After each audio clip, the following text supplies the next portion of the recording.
کاشف چودھری صاحب کو لیتا ہوں میں اور پھر آپ کی طرف بھی آؤں گا. کاشف صاحب، جو سب سے بڑا معاملہ ہے کہ اس وقت حالات معیشت، تو شاہ صاحب نے بھی عکاسی کی، میں بھی کچھ بیسک ڈیٹا آپ کو بتا رہا تھا، لیکن عام آدمی کی غرض یہ ہوتی ہے کہ اس کو کھانے پینے کی چیزیں ایٹ لیسٹ جو ہے کہ ایک مناسب اور اس کی جو پاکٹ منی ہے اس کے اندر ملنی چاہیے. لیکن اس وقت پاکستان میں عوام کا جینا حرام ہو چکا ہے، اور عوام کا براہ راست انٹریکشن جو ہے وہ تاجروں کے ساتھ ہوتا ہے. صنعت کار پیچھے کیا کر رہا ہے، حکومت کی پالیسی کیا ہے، اسٹیٹ بینک کا پالیسی ریٹ کیا ہے، امپورٹ کیا ہو رہی ہے نہیں ہو رہی، عوام کو اس سے غرض نہیں ہوتا. لیکن وہ یہ سمجھتے ہیں کہ جو تاجر جس کا براہ راست کانٹیکٹ ہے عوام کے ساتھ، شاید وہ ذخیرہ اندوزی کر رہا ہے یا وہ ناجائز منافع خوری کر رہا ہے. آپ اپنی جگہ رو رہے ہیں اور کہہ رہے ہیں جی ہم پورے ملک کے اندر پروٹیسٹ کریں گے، معاشی حالات خراب ہیں، ہمارا خود جینا حرام ہو چکا ہے. تو یہ اصل مسئلہ آپ کو کہاں پہ نظر آتا ہے؟ کیا ذخیرہ اندوزی ہے، ناجائز منافع خوری ہے، اسمگلنگ ہو رہی ہے، یا کیا ہو رہا ہے جو بنیادی ہم زرعی ملک ہوتے ہوئے بھی کھانے پینے کی چیزیں ہمیں نہیں مل رہی؟ خالد جمیل صاحب، آپ نے پاکستان کی معیشت کی بہت خوبصورت عکاسی کی کہ اس وقت ہم کن مشکل حالات سے دوچار ہیں، اور میں پاکستان کے تاجروں کا نمائندہ ہونے کے ناطے یہ سمجھتا ہوں کہ اس حالات کے بنیادی جو فیکٹرز ہیں وہ یہ ہیں کہ ایک تو جو غیر یقینی صورتحال ہے مسلسل ایک طویل عرصے سے ملک کے اندر، اچھا پھر یہ جو سیاسی عدم استحکام ہے یہ بھی ایک وجہ ہے، اور اس کے ساتھ پالیسیوں کا تسلسل نہ ہونا کہ اگر ہم ماضی کے گزشتہ 5 سال کا جائزہ لیں تو مسلسل ہمیں پالیسیاں بدلتے ہوئے نظر آتی ہیں، اور ایک نہیں، ہمیں اس پورے عرصے کے اندر کوئی 5 وزرائے خزانہ اور متعدد چیئرمین FBR تبدیل ہوتے ہوئے نظر آتے ہیں، اور جو چیئرمین یا جو وزیر خزانہ آتا ہے وہ اپنی پالیسیاں لے کر آتا ہے. اچھا پھر ہم ایک جمہوری ملک ہیں، اور میں بڑے افسوس اور دکھ کے ساتھ یہ بات کہنا چاہوں گا کہ اسحاق ڈار صاحب کو لایا گیا، کہا گیا کہ یہ ڈالر کو کنٹرول کریں گے، وہ تشریف لائے، ڈالر ان سے کنٹرول نہیں ہوا، ڈالر مسلسل اڑان بھرتا چلا گیا، روپے کی قدر گرتی چلی گئی. اور اس سے پچھلے ادوار میں اگر آپ دیکھیں تو چاہے وہ شوکت ترین صاحب ہوں یا چاہے حفیظ شیخ صاحب ہوں، مجھے یہ سمجھ نہیں آتی کہ کوئی عوامی نمائندہ کیوں وزیر خزانہ نہیں لایا جاتا. آخر یہی معیشت کے ایکسپرٹس کے طور پہ ہمیں کیوں ملتے ہیں کہ جو معیشت کا دیوالیہ کرتے ہیں اور پھر جو ہی حکومتیں ختم ہوتی ہیں بیگ اٹھا کے یہ باہر چلے جاتے ہیں. یہ مسلسل طرز عمل ہے ہر حکومت کے اندر. اچھا اس کے ساتھ جو دوسری بنیادی وجہ دیکھیے، ہماری جو سرکاری کارپوریشنز ہیں جو مسلسل خسارے کے اندر ہیں، ان کے خسارے کا بوجھ بھی یہ قوم برداشت کرتی ہے. اچھا اسی طریقے سے یہ جو عیاشیاں ہیں، مطلب میں تو سادہ لفظوں میں یہ بات کہوں گا کہ یہ جو مفت خوری اور دولت چوری ہے، جب تک یہ مفت خوری اور دولت چوری ختم نہیں ہوگی، اور یہ مفت خوری اور دولت چوری کوئی عام آدمی نہیں کرتا،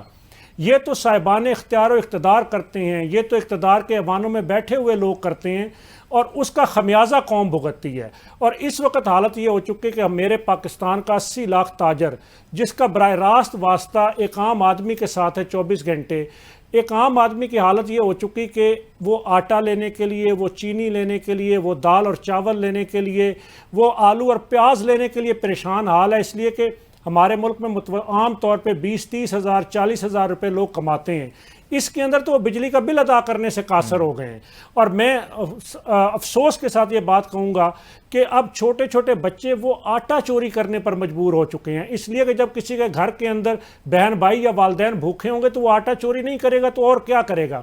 ابھی بجلی کے بلوں کے اوپر ہم نے 2 ستمبر کو ملک گیر ہڑتال کی، ہم نے حکومت کو میسج دیا کہ اب لوگوں کی حالت یہ ہو چکی کہ بجلی کے بل نہیں ادا کر پا. لیکن آپ کی تو نہیں سنی جا رہی، وہ تو IMF کہتا ہے کہ نہیں یہ جو پیکج ٹھیک نہیں ہے، یہ اگر ہم بلوں کو اضافہ بھی IMF سے لینے جا رہے ہیں تو پھر اب آگے کیا کریں گے؟ دیکھیے خالد جمیل صاحب، میں یہ بات کہوں گا کہ بجلی کے بلوں کی بنیادی قیمت میں انہوں نے اضافہ کیا. اچھا بجلی کے بل کے اوپر 13 قسم کے ٹیکسز ہیں. اب ایک عام آدمی جو انکم ٹیکس پے کرتا ہے، ایک صنعت کار جو سیل ٹیکس پے کرتا ہے، اب انہوں نے بجلی کے بل پہ income tax, sale tax, further tax, extra tax, fuel price adjustment, T V tax, پتہ نہیں 13 قسم کے ٹیکسز ہیں. اچھا پھر 13 قسم کے ٹیکسز کے بعد اگر آپ دیکھیے تو 32 اور 34 کروڑ یونٹ جو مفت بجلی کے دیے جاتے ہیں، اس کا خمیازہ بھی قوم بھگتتی ہے. اچھا پھر یہ جو لائن لاسز ہیں، خود جو واپڈا کا ٹرانسمیشن کا پورا نظام فیل ہو چکا ہے، اس کا خمیازہ بھی قوم بھگت رہی ہے. اچھا پھر یہ جو IPPs کے مہنگے معاہدے ہیں، مطلب میں حیران ہوں کہ میرے ملک کا ایک صنعت کار اگر ایک کارخانہ لگاتا ہے، وہ کارخانے میں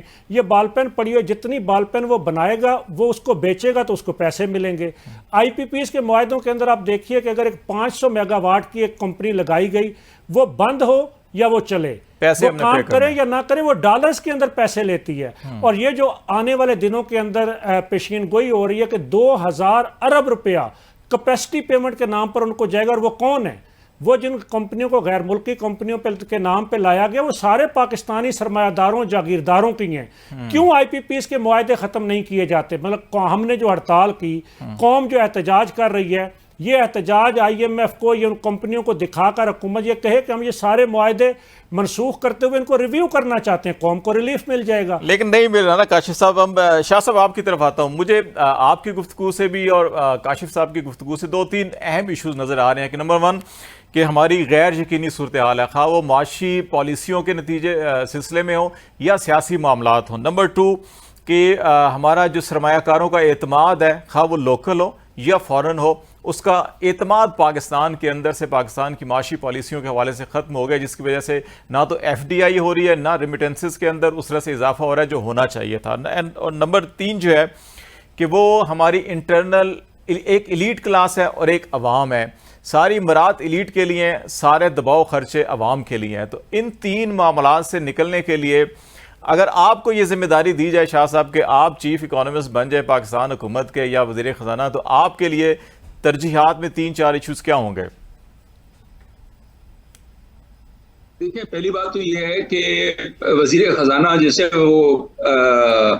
جو ابھی کیئر ٹیکر فائنانس منسٹر ہیں، وہ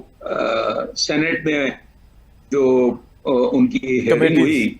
انہوں نے کہا کہ حالات جو ہے جو ہم سمجھتے تھے اس سے بھی بہت زیادہ خراب ہیں. اور یہ میرے خیال میں پہلے بھی سٹیٹمنٹس آتی رہی ہیں. تو اور انہوں نے یہ بھی سٹیٹمنٹ دیا کہ میں خود حیران ہوں کہ میں نے اس کو ایکسیپٹ کیوں کیا، ایسی کنڈیشنز ہیں. تو بات یہ ہے کہ دیکھیں جی، پاکستان کے حالات جو ہیں وہ بہت خراب ہیں. اس کو ریکگنائز کرنا چاہیے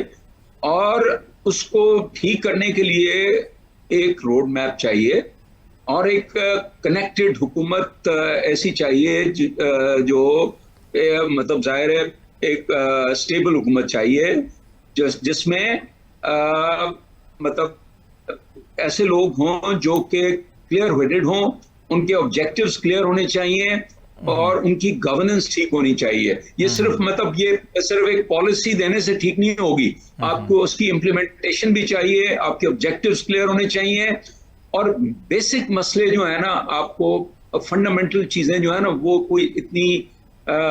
مشکل نہیں ہے. مطلب مشکل ہے، مطلب ایسا نہیں ہے کہ بہت کمپلیکس ہیں. ناممکن نہیں ہے، مشکل ضرور ہے، ناممکن نہیں ہے.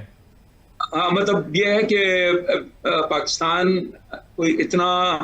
ان ٹرمز آف ریسورسز دیکھیں پاکستان میں اللہ کے فضل سے ایگریکلچر بھی ہے، ہمارے پاس ریسورسز بھی ہیں، منرلز بھی ہیں، ہیومن ریسورسز بھی ہیں. سب سے امپورٹنٹ چیز جو ہے کسی بھی ملک کی وہ اس کے ہیومن ریسورسز ہوتے ہیں. انفارچونیٹلی ہمارا ہیومن کیپٹل، آپ جو بھی دنیا میں دیکھیں لوگ جو ایڈوانس جو ترقی کرتے ہیں ملک، وہاں پر ہیومن کوالٹی اچھی ہوتی ہے. ہم نے اپنے لوگوں میں انویسٹ نہیں کیا. سب سے جو ورسٹ چیز ہے، آدھے بچے ہمارے اسکول نہیں جاتے. جب 21ویں صدی میں آرٹیفیشل انٹیلیجنس ڈیجیٹل دور میں اگر ہمارے بچے آدھے اسکول نہیں جاتے اور 40% ہمارے ہاں الٹریسی ہے اور باقی بھی جو ہے اسکل جو ہے نا وہ اس کے اوپر انویسٹ آپ کو کرنا پڑے گا.